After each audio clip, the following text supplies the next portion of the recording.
I'm going to lead off and motivate our conversation today. We're going to be talking about learning and development. So I thought I would start by, I was thinking about my journey as an educator. So I thought I would just share that with you because I realized it's a 40-year journey.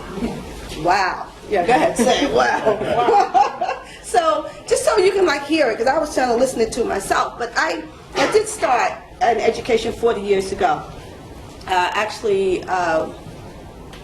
Almost 41 years ago. But I was an assistant teacher in Head Start when Head Start first opened and only was open in the summertime. And I did that for 2 years. And then I went on to, then I graduated from high school and went on to college and really got my degree in early childhood education. So I was an education major, got out of school, and then I went to, when you call, I met Lenore Falani at Hofstra. You remember that's where we met. So I get out of school, and then I went to Covenant House. And Covenant House, I basically worked with young people and did a lot of referring them and did a lot of work. As a counselor, I did a lot of work with kids placed in group homes, and then I was the liaison to the public school systems. So I was kind of the person who was kind of battling for kids to get a fair shake in their public schools. And then I kind of went from there, left there, and went to Northside Child Development Center in Harlem and worked as a psychologist for about a year or so. Left there and went to IS 70 in Harlem. It was a teacher, a special education teacher, both in Harlem and in Brooklyn. Did that for a couple of years. Then I came out of there and was co-founder of the Barbara Taylor School, which is the independent school of our community, helped to develop the Barbara Taylor School, taught in the Barbara Taylor School, taught first, second, and third grades, and then left there, was asked to, actually by Dr. Newman, to go out to New Jersey and work at the Somerset Community Action Program that was being under attack in those years. And not long after that, became the director of Somerset Community Action Program and Somerset County Head Start Program, and therefore involved in the training of teachers of preschool education, and was there for 11 years. And after I left there, that's when I became the director, the founding director of the All Stars Project in Newark, New Jersey. So that's a short encapsulation, but that's been 40 years as an educator.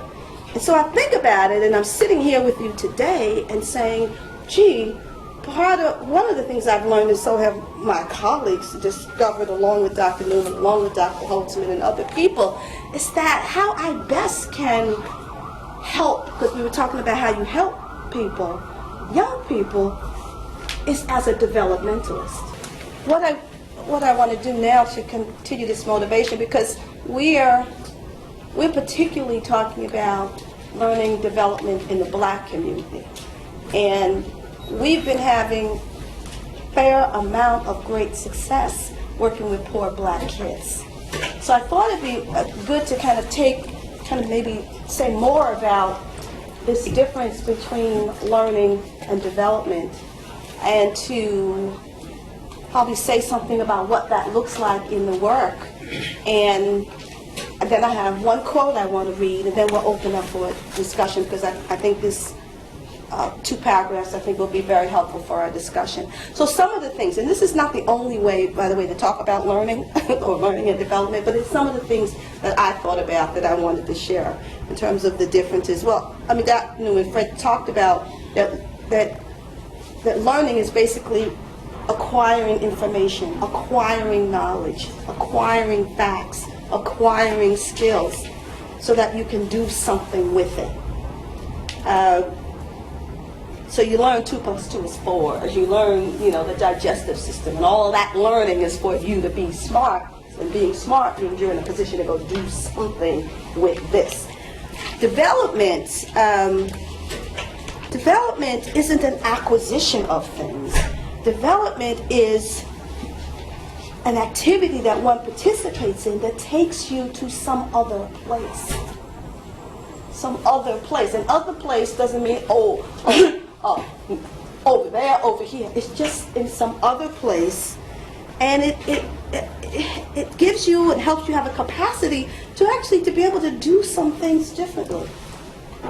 Be some ways that are slightly different. And difference doesn't have to be this could be that, could be 2%. Development also involves you, the person, in being some other ways, performing. Now, teachers are trained to work in a classroom. And sure enough, classrooms group of people, 20, 30, whatever. Nowadays, might even be 40. Interestingly enough, though, their success is based on the individual person getting smart.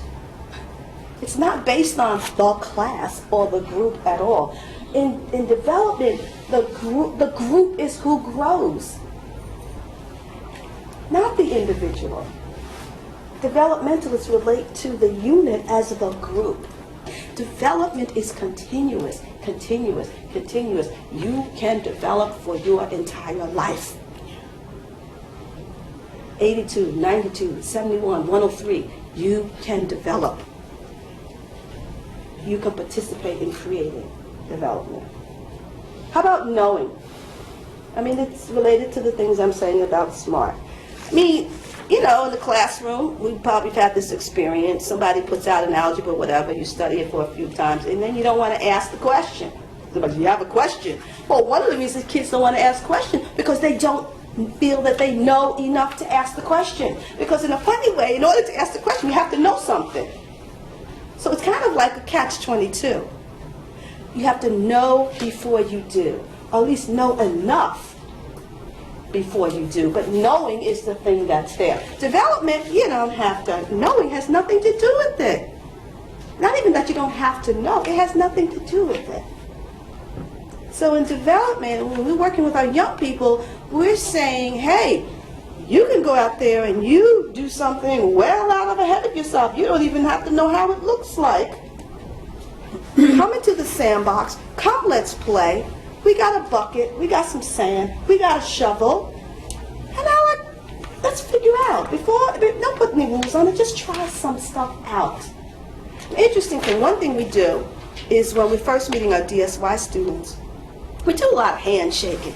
Now, in some classes where they want to teach business skills, this is a teaching, traditional teaching, they show you how you put your thumb out and your finger. You know what we do? We go, hi, welcome to DSY. Welcome to DSY. Welcome. Nice to see you. Welcome to DSY. Now, that is not traditional learning. There's no knowing involved in that. Shaking hands. We don't tell them there's a right hand, there's a wrong hand, there's a whatever hand, if you do a whatever hand. We don't do that. We just shake hands. And this I'm reading it. It's from the article, A Therapeutic Deconstruction of the Illusion of Self. So it's from that one. Don't look it up. It's okay. Read it. Follow it up at home. But anyhow, page 126, 2 paragraphs. It says, Vygotsky introduces this rather extraordinary methodological distinction having to do with tools. One kind of tool is the tool for a result. On my piece of paper, I put TFR. It's the kind of tool that we understand very well. So you have a hammer, you got a nail, clank, clank, clank, you know, there's a result. Nail goes in the board. So, of course, I'm not reading every word here. So there are all kinds of instrumental tools like this in psychology and the social sciences and engineering, and I'd say in education, you know, learning for the result, getting smart. Hammer, hammer, hammer. But Vygotsky says there is another kind of tool. Not a tool for a result, but a tool and a result. So that's a T-A-R. So look at it against the A. If you want to go there. That is the tool which is sensitive to the fact that you cannot separate the tool itself from the result the tool is going to produce, because they are inextricably bound together. For Vygotsky, the psychological tool is best understood developmentally as a tool and result in which the process of using the tool to understand another person impacts profoundly on the other person, which impacts profoundly on what the tool is. The tool is transformed in a tool and result methodology. So the tool is transformed. The tool is transformed by the process of the resulting phenomenon, which becomes the study itself. Now, why do I think this thing is important about the tool is transformed? Because the work we do with our poor kids in the inner city, when we say to them, go out and play, go out and create All-Stars talent shows, go out and shake hands, they are a tool and result. One thing that I think we help the kids to do is to embrace their underdevelopment. And I don't think you could give, there's not a bigger gift. And where that underdevelopment comes from is the history of black people in this country, the fact that we were deprived, oppressed, enslaved, made into second-class citizens. And then one day, through a lot of hard work by a lot of hard people, we were freed legally to participate in education with white people. And one of the very important steps that was missed in that was how do you deal with the fact that for years we have been denied access to mainstream America.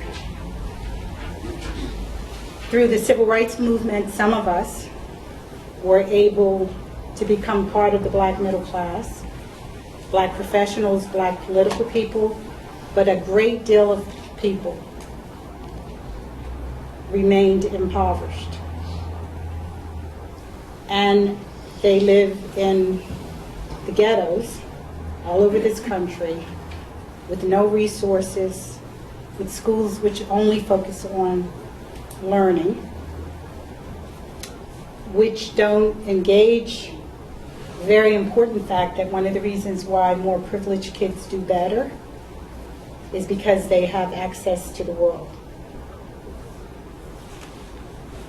And the success of our work has been our willingness to engage that, to not cover it over by making black people special for whatever reasons we get made special, but to go at that underdevelopment and to give the gift and the possibility of development. That's a big thing and a big way that we help. Well, how do you all deal with the fact that the way in which we've collectively been successful in helping poor kids and the poor community grow has been by virtue of helping them embrace the fact that they're poor. And one byproduct of poverty is underdevelopment. The not nice way of saying that is people's stupidity. So if we had not done that, we would not be successful at what it is that we do. And I know that's a hard thing to hear. That's why Barron and other people don't say it, because they don't want to have the fight with the community. But we want to fight because we believe that if young people in our communities don't grapple with their underdevelopment and we don't create an opportunity for people to be as stupid as they are, as loud as they can be about it so that they can grow, then what we end up with are myths about how wonderful and beautiful we are and we come from kings and queens. I think that as I'm saying black woman, coming from, and yes, I was poor as well. And I can't say that I didn't know I was poor. I think that a lot of times young black people from this neighborhood, same neighborhood, you may not know you're poor because everybody's the same. So you may not know it. But there are a select few people that do know it and want to reach further. So I do know that, unfortunately, the black people are underdeveloped, and the development is, it's crucial. It's crucial in our neighborhoods. I wanted to say something about,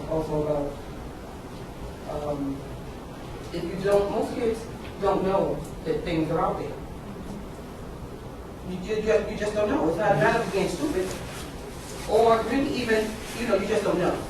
And a lot of kids in the black community just don't know things, unfortunately.